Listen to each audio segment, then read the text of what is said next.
Good morning all of you. अपन जो है चैप्टर 4 के पार्ट 3 कर चुके हैं, आज पार्ट 4 है। कुछ थोड़ी सी जो जानकारियाँ थी वो बीच में रह गई थी, उसको हम आज थोड़ा सा पढ़ लेते हैं, जो कि एक नॉर्मल एक जनरल इंट्रोडक्शन है खातों के बारे में, चेक के बारे में, क्योंकि आप कॉमर्स पढ़ रहे हैं तो आपको थोड़ी बहुत जानकारी इसकी होनी चाहिए। तो देखिए अपन पढ़ते हैं खाता, सभी ने सुना होगा भाई पापा का खाता है, मम्मी का खाता है। तो ये खाते काम कैसे करते हैं और क्या इनके प्रकार होते हैं क्या? क्योंकि जब हम जो नॉर्मल लोग जानते हैं कि बैंक में खाता है मीन्स एक ही प्रकार का खाता होता होगा, ऐसा कुछ लोग सोचते हैं, ठीक है। लेकिन हम पढ़ेंगे कि खातों के कितने प्रकार होते हैं और मुख्य रूप से व्यापारी जो है वो किन खातों को यूज लेता है, यानी इनमें से कौन सा खाता है जो व्यापारी काम में लेता है या सामान्य लोग कौन सा खाता है वो काम में लेते हैं। तो इससे हमें पता लगेगा कि उनसे अगर व्यापारी कोई खाता काम में लेता है तो वो क्यों ले रहा है, सामान्य व्यक्ति कोई खाता काम में ले रहा है तो क्यों ले रहा है, उसकी क्या रीजन है वो भी हम जानेंगे कि क्या रीजन है और ऐसा क्यों है। आओ अपन पढ़ते हैं। मुख्य रूप से अगर कहें तो हम खातों के 3 प्रकार होते हैं, ठीक है, क्योंकि हम इसके अंदर यहाँ आपको अगर फिक्स डिपॉजिट भी अगर अलग से लिखा मिलता है तो कहीं 4 मिल जाएंगे, लेकिन सावधि खाते में ही हम आरडी और एफडी दोनों इंक्लूड कर सकते हैं, क्योंकि सावधि बताता है कि निश्चित अवधि, जब अपन इसको पढ़ेंगे तो बताएंगे कैसे ये निश्चित अवधि के लिए काम में करता है। सबसे पहला हमारे पास है चालू खाता, जिसको हम करंट अकाउंट कहते हैं। कौन काम में लेता है? व्यापारी। अगर आपसे सवाल पूछा जाए व्यापारी कौन सा खाता खुलाते हैं या कौन सा खाता उपयोग में लेते हैं, तो आपको बताना है करंट अकाउंट या चालू खाता। क्यों काम में लेते हैं, इसका मुख्य क्या कारण है? इसका मुख्य कारण है कि सबसे बड़ी बात, यहाँ आप दिन में कितने भी ट्रांजेक्शन कर सकते हो, उस पर कोई भी रोक टोक नहीं है। 100 बार पैसा आप निकलवा सकते हो और 100 बार जमा करवा सकते हैं। सामान्य व्यक्ति इतनी बार बैंक से लेन देन नहीं करता है, लेकिन व्यापारी को एक ही दिन में कई बार लेन देन करना पड़ता है, इसीलिए वो करंट अकाउंट खुलाता है। चालू खाता जिसमें आप व्यापारी एक दिन में अनगिनत लेन देन कर सकता है, किसी को भुगतान भी कर सकता है, किसी से प्राप्त भी पैसा भी प्राप्त कर सकता है। तो देखिए इसीलिए सामान्यतः व्यापारी कौन सा खाता खुलवाते हैं? चालू, क्योंकि सबसे बड़ा कारण यही है कि इसके लेन देन पर फाउंडेशन नहीं। अन्यथा अगर आप अन्य लेन देन में, आपने बहुत बार सुना होगा एटीएम से हम 10,000 निकाल सकते हैं एक बार, कोई बैंक कहती है सिर्फ आप पूरे दिन में 20,000 निकाल सकते हैं, कोई बैंक कहती है आप सिर्फ इतना पैसा ही जमा करा सकते हो, इतनी लिमिट है, इतना ये है, आपने ये चीजें बहुत सारी सुनी होगी। लेकिन चालू खाते में, करंट अकाउंट में इस प्रकार की कोई भी फाउंडेशन नहीं है, इसीलिए व्यापारी इस चालू खाते को खुलवाता है। अब अगर आपसे क्वेश्चन पूछ ले कि चालू खाता कौन से लोग खुलवाते हैं? व्यापारी। व्यापारी कौन सा खाता खुलवाते हैं? चालू खाता। क्यों? कारण क्योंकि इसमें लेन देनों पर कोई भी बाउंडेशन नहीं है, यानी लेन देनों की कोई निश्चितता नहीं है कि आप सिर्फ इतने ही कर सकते हो, अनगिनत हम लेन देन कर सकते हैं एक दिन में, इसीलिए व्यापारी क्या करता है? चालू खाता खुलवाता है। और क्या इंपॉर्टेंट बात होती है? और होती है कि इसमें कोई ब्याज नहीं मिलता। चालू खाते में किसी भी प्रकार का आपके पैसों पर ब्याज नहीं मिलता। क्या कारण है? क्योंकि आप अनेक बार इसमें लेन देन कर रहे हो, इसलिए आपका बैलेंस अप एंड डाउन होता है हमेशा ही, इसीलिए आपको करंट अकाउंट पर किसी भी प्रकार का ब्याज बैंक नहीं देती है, क्योंकि आपने एक ही दिन में कितनी बार पैसा निकाला और कितनी बार उसमें डिपॉजिट कर दिया, आपकी कोई गिनती ही नहीं है, तो बैंक कौन से रुपए पर, कौन से बैलेंस पर ब्याज दे आपको? इसीलिए बैंक चालू खाते पर ब्याज नहीं देता है। दूसरा हमारा है बचत खाता। सामान्यतः सभी व्यक्ति, आप मैं सब, हम सामान्यतः सेविंग अकाउंट ही खुलाते हैं। देखो नाम से ही पता चल रहा है सेविंग अकाउंट, बचत खाता। हमारे पास जो छोटी छोटी बचत होगी हम उसको बैंक में जमा कराते रहते हैं। कोई मंथली कराता है, कोई जैसे पैसा आता है वैसे कराता है, जैसे भी हम उसको कराते हैं। तो देखो सामान्य व्यक्ति द्वारा उपयोग में लिया जाता है, जैसे मैंने कहा आप मैं सब जो है सामान्य हमारा जो खाता खुलता है वो हम सेविंग अकाउंट में ही खुलाते हैं, क्योंकि उस पर कुछ % ब्याज मिलता है। चालू खाते में बिल्कुल नहीं मिलता, लेकिन बचत खाते में कुछ % ब्याज मिलता है। किससे? इस सावधि खाते से कम होता है। सामान्य अगर मैं बात करूं बचत खाते की, तो आपको 5.5 या उससे भी कम आपको ब्याज मिलता है, बहुत कम ब्याज मिलता है, पर हाँ आपको ब्याज मिलता है, ये है। तो देखो सामान्य व्यक्ति द्वारा उपयोग में लिया जाने वाला खाता, जब बचत जमा हम छोटी छोटी अपने पास 12,000 रुपये इकट्ठे हुए, मैंने बैंक में जमा कर दिए। हम क्या कर रहे हैं, हमारी छोटी छोटी बचतों को इकट्ठा कर रहे हैं और फिर उसको कहाँ जमा करा रहे हैं, बैंक में, इसीलिए ये बचत खाता है। फिर क्या करें, निश्चित सीमा तक ही लेन देन कर सकते हैं। यस, आप सेविंग अकाउंट में एक निश्चित सीमा तक की, इसमें बाउंडेशन है अलग अलग, 50,000 से ज्यादा आप जमा कराओगे तो आपको जो है आपका पैन कार्ड दिखाना पड़ेगा, बहुत सारी बाउंडेशन है। आप जो है एटीएम से 20,000 रुपये निकाल सकते हो, कहीं 40,000 निकाल सकते हो, कहीं आप 10,000 ही निकाल सकते हो, अगर एटीएम से 2 बार ही पैसे निकाल सकते हो, ऐसी बहुत सारी बाउंडेशन है इसमें। तो ये क्या है, सामान्य व्यक्तियों द्वारा उपयोग में लिया जाता है और निश्चित सीमा तक क्या कर सकते हो, आप लेन देन कर सकते हो। जितना बाउंडेशन है हर एक बैंक में अलग अलग है, कोई कहता है 10,000 निकाल सकते हो, कोई कहता है 20,000 निकाल सकते हो, कोई कहता है 40,000 निकाल सकते हो, हर एक बैंक के अपने अपने रूल है। और ब्याज के रेट में भी आपको थोड़ा बहुत फर्क मिल जाएगा, कहीं भी आपकी ये रेटें एक जैसी नहीं होगी, कुछ पॉइंट्स में आपको फर्क मिलेगा हर बैंकों में। क्यों बैंकों में, क्योंकि बहुत सारी हमारे पास प्राइवेट बैंकें भी है, इसीलिए अलग अलग बैंकों में अलग अलग आपको रेट ऑफ इंटरेस्ट मिल जाएगी। तो ये कह रहा है ब्याज की दर भी क्या होती है, निम्न होती है। हमने ये नहीं कहा कि नहीं होती है, या तो बिल्कुल शून्य होती है, एकदम जीरो, लेकिन यहाँ कुछ होती है, हर एक बैंक की अलग अलग है, इसलिए हम निश्चित या ये नहीं कह सकते कि आपको इतना ही ब्याज मिलेगा। थर्ड क्या करें, सावधि जमा खाता क्या होता है, एक अवधि विशेष के लिए पैसा जमा कराने के लिए। आप लोगों ने सुना होगा एफडी करवाई, तो उसके अंदर देखो अवधि विशेष है, 6 महीने के लिए करें, 1 साल के लिए करें, 5 साल के लिए करें, 10 साल के लिए करें, कितने साल के लिए करें, तो एक अवधि विशेष है। तो इसीलिए इसको क्या कहते हैं, सावधि या अवधि विशेष खाता। क्या होता है, एक निश्चित टाइम के लिए हम उसको जमा कराते हैं।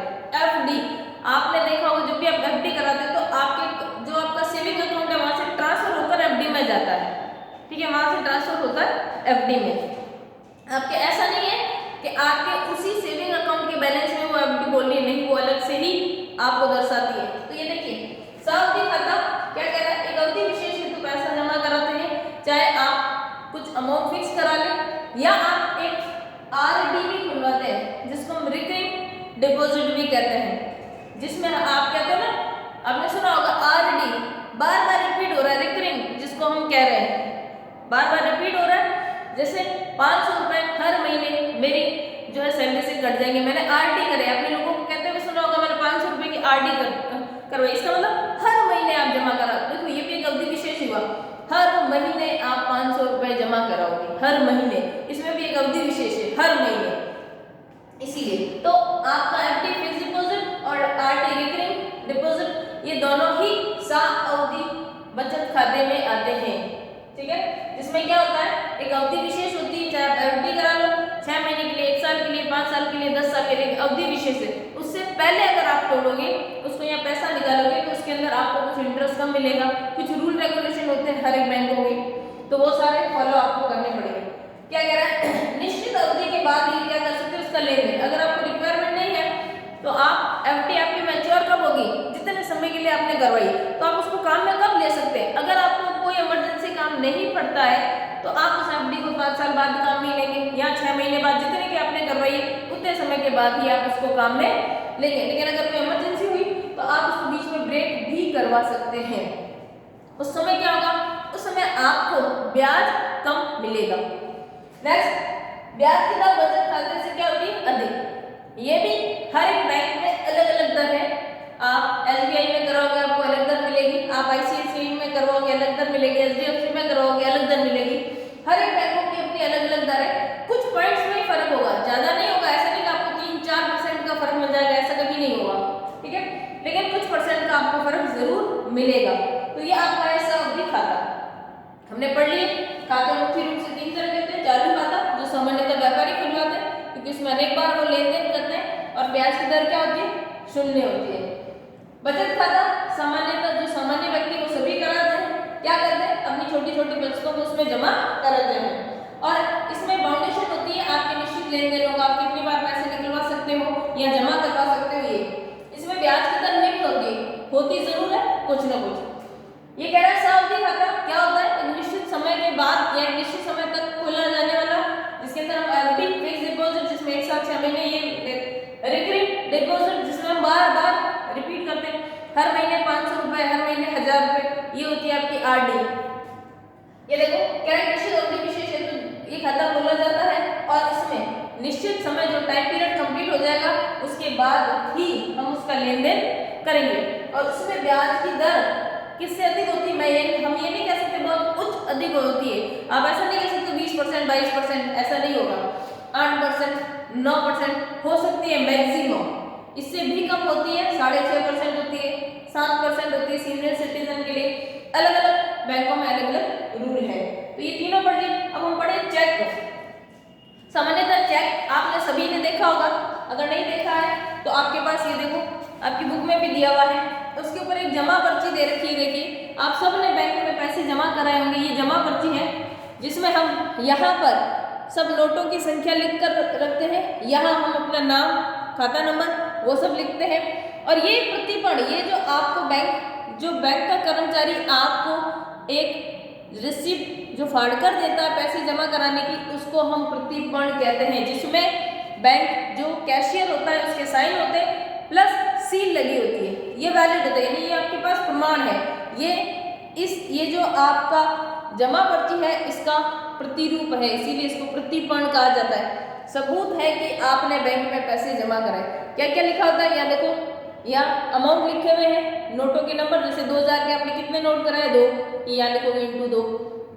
500 का आपने 6 नोट कराए तो 500 का आगे लिखोगे इंटू 6। इस तरह से आपकी नंबरिंग दे रखी होती है, प्लस यहाँ खाता नंबर, डेट, तारीख, जमा कराने वाले के साइन, ये सब होता है। और आपके पैसे जमा कराने के बाद बैंक का कर्मचारी आपको ये जो इधर डॉट डॉट डॉट किया हुआ होता है उस पर्ची को फाड़ कर अपने सील साइन करके देता है, उसको कहा जाता है प्रतिपण। ये आपको बैंक में जमा कराने की पर्ची है।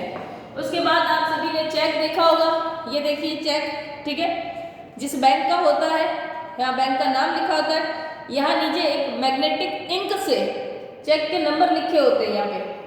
यहाँ पे एक चेक के नंबर लिखे होते हैं जो मैग्नेटिक इंक काम में ली जाती है, जिसको कंप्यूटर पढ़ता है उस चेक के नंबर को। यहाँ आपके अमाउंट लिखा होता है, यहाँ आपको साइन करने होते हैं, आपका नाम भी, आजकल प्रिंटेड चेक आते हैं तो वहाँ पर नाम लिखा होता है। यहाँ देखो बियर, यानी कि मैं धारक को इतने रुपए देता हूँ, पे बंदे का नाम लिखा होता है, जितने रुपए देने होते हैं वो आपको शब्दों में, और ये जो बॉक्स दे रखा है उसमें अंकों में लिखने होते हैं। ये होता है हमारे चेक का प्रारूप। सामान्यतः चेक सभी ने देखा होगा, सामान्य चेक जो होता है उसमें बियरर लिखा होता है, यानी जिस व्यक्ति के पास है धारक को इतने रुपए आप दे सकते हो, ठीक है, जैसे लोग सेल्फ चेक यूज करते हैं। उसके बाद कुछ विशेष चेक होते हैं, जैसे हम पढ़ेंगे रेखांकित चेक होते हैं। और चेक, ये जो रेखांकित चेक है, जो विशेष चेक होते हैं, क्या करते हैं, वो चेक को सुरक्षा प्रदान करता है। अगर सेल्फ चेक या फिर हम धारक वाला चेक देते हैं तो जिस व्यक्ति को मिलेगा और लिखा हुआ है धारक को चेक, यानी कि जिसके पास होगा वो पैसे बंदा निकलवा लेगा। तो मोस्ट ऑफ हम जो रेखांकित चेक लोगों को देते हैं सामान्यतः, तो ये क्या करता है, चेक की सुरक्षा करता है। क्या होता है रेखांकित चेक, जो हमने चेक का, जैसे हमने ये फॉर्मेट देखा आपने, यहाँ पर इस तरह से 2 लाइनें खींच देते हैं तो विशेष हो जाता है। यहाँ पर आपने लिखा होगा पे, फिर नाम होता है, फिर यहाँ पर धारक, यहाँ बॉक्स में हमें रुपए लिखने होते हैं, यहाँ हमारे पास बैंक का नाम लिखा होता है, और यहाँ पर जो बैंक चेक जारी कर रहे हैं, जिसका खाता है बैंक में, उसके सील साइन होते हैं, ठीक है। रेखांकित चेक क्या होता है, इसके बाईं तरफ देखो हम क्या कर देते हैं, 2 लाइनें खींच देते हैं। तो ये कह रहा है देखो बाईं और 2 समांतर ही खींच रहे हो, समांतर रेखाएं खींच दी जाती है तो वो विशेष चेक हो जाता है।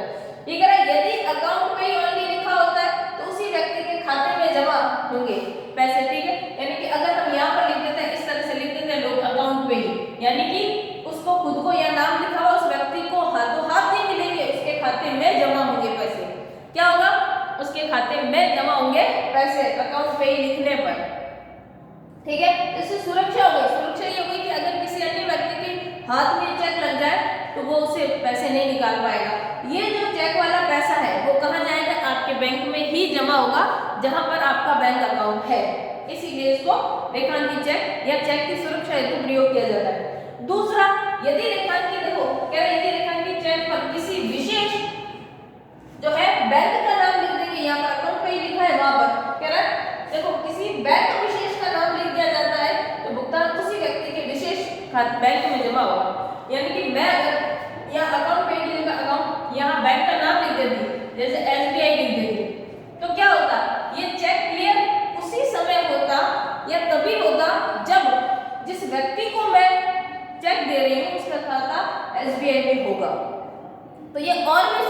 प्रदान हो गई। अकाउंट फाइल लिखा तब हमने उस व्यक्ति के सीधे खाते में जाएगा, इसलिए बैंक टू बैंक ट्रांजैक्शन होगा, कोई फ्रॉड नहीं कर पाएगा। और भी हमें अधिक सुरक्षा चाहिए तो हमने बैंक विशेष का नाम लिख दिया, तो वो खाता वो चेक तभी क्लियर होगा जिसको हम चेक दे रहे हैं और उसका खाता इसी बैंक विशेष में होगा, तभी वो उसके खाते में पैसे जमा होंगे, अन्यथा नहीं। ये थोड़ी सी जो छोटी मोटी जानकारी थी आपको जाननी थी, इसलिए ये मैंने दी। और आप भी कोशिश करें कि थोड़ी और जानकारी लें और थोड़ा प्रैक्टिकली देखें, इनको चेक देखें, प्लस आप जमा पर्ची देखें, ये सारी चीज़ें आप देखने की कोशिश करें और उसको समझें। Thank you.